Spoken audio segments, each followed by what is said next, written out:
मैं आपका ध्यान आकर्षित करना चाहूंगा D valuation of the Indian रुपी पर, कि गिरता हुआ रुपया। सर रुपये आज ऑल टाइम लो पर है।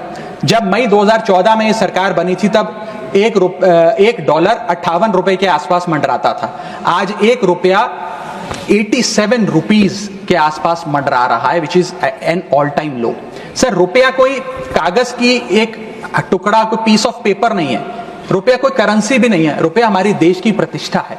करेंसी गिरती है तो देश की प्रतिष्ठा गिरती है। तमाम देश एक दूसरे देश को कितना सम्मान देना है ये इस बात से भी तय करते हैं कि उसकी करेंसी की कितनी वैल्यू है। और अगर हमारी इंटरनेशनल पहचान कमजोर होती है तो हमारी अर्थव्यवस्था भी कमजोर होगी। सर इसके साथ साथ जैसे जैसे रुपया गिरता है हमारे देश में इन्फ्लेशन वैसे वैसे बढ़ती है। इसलिए क्योंकि हम बहुत सारी वस्तुएं इंपोर्ट करते हैं, तो इंपोर्टेड इन्फ्लेशन भी हमारे देश के टोटल इन्फ्लेशन का एक बहुत बड़ा हिस्सा है। मैं आपको उदाहरण के तौर पे बताना चाहूंगा सर कि मान लीजिए एक शर्ट हम अमेरिका से खरीदते थे 74 रुपए की पिछले साल, क्योंकि एक डॉलर 74 रुपए का था। आज वही शर्ट खरीदने के लिए हमें 86-87 रुपए देने पड़ेंगे। यानी कि भारत के लिए वो कॉस्ट पड़ेगी, भारत के बायर के लिए कॉस्ट पड़ेगी, और इन टर्न वो ज्यादा कॉस्ट आम आदमी को पास ऑन करी जाएगी। सर 5 प्रकार की इन्फ्लेशन बढ़ रही है क्योंकि डॉलर बढ़ रहा है और रुपया गिरता जा रहा है, रुपये न्यूनतम स्तर पे आके खड़ा हुआ है। पहला है food inflation. Sir Bharat edible oils और पल्सेस बड़ी मात्रा में इंपोर्ट करता है। भारत की खपत का 56% एडिबल ऑयल हम इंपोर्ट करते हैं और भारत की पल्सेस की कंजम्पशन का 15% क्वांटिटी हम इंपोर्ट करते हैं। जब इतनी बड़ी क्वांटिटी में हम ये चीजें इंपोर्ट करते हैं तो अगर रुपया गिरेगा, डॉलर कमजोर होगा तो हमारा फूड इन्फ्लेशन बढ़ेगा।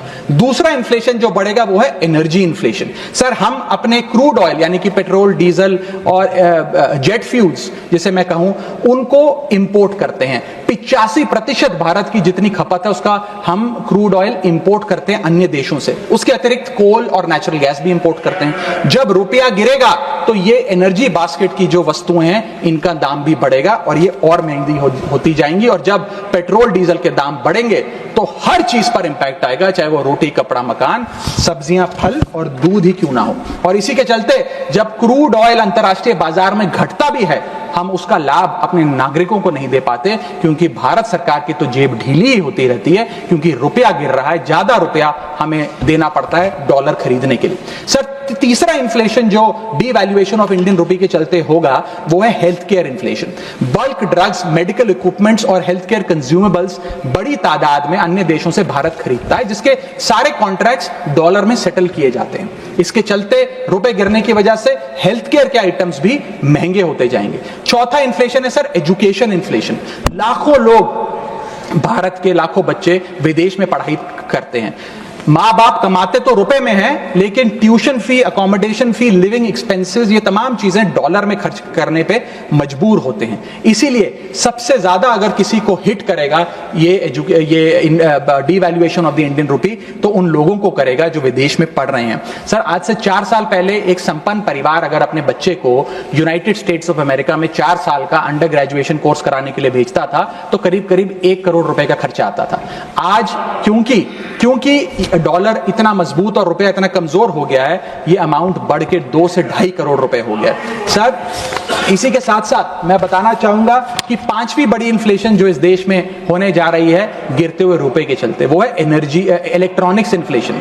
Sir major electronic components Bharat import करता है। सर समाप्त कर रहा हूं, भारत इंपोर्ट करता है। इन सारे इलेक्ट्रॉनिक आइटम्स की सेटलमेंट यूएसडी में होती है। जब रुपया गिरता है ये सारे पदार्थ भारत में महंगे मिलेंगे, यानी कि महंगा लैपटॉप, महंगा फोन, महंगा टैबलेट, महंगा आईपैड। और इलेक्ट्रॉनिक मैन्युफैक्चरिंग यूनिट जो इलेक्ट्रॉनिक कंपोनेंट्स इंपोर्ट करते हैं इनपुट के लिए, वो भी महंगा होता जाएगा। सर अंत में मैं बस एसबीआई की एक रिपोर्ट कोट करना चाहूंगा जो बताती है कि अगर रुपया 5% गिरता है तो भारत में इन्फ्लेशन 0.5% बढ़ती है। Direct correlation between decline of the Indian rupee and increase in the inflation. अंत में बस इतना कहूंगा सर, कई बार राजनीतिक बयान आते हैं जब रुपया गिरता है। एक मंत्री हैं, एक मंत्री, बस समाप्त सर 30 सेकंड्स, एक मंत्री रहे वाजपेयी सरकार में भी, इस सरकार में भी रहे, अब तो नहीं है खैर, लोकसभा में एमपी हैं।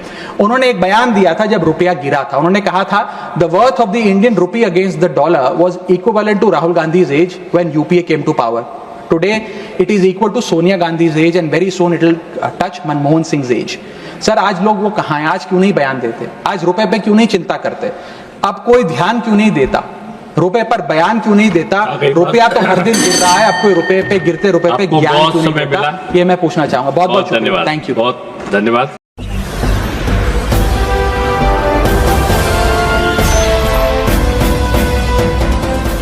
आप देख रहे हैं लाइव न्यूज 99 राष्ट्र सबसे पहले।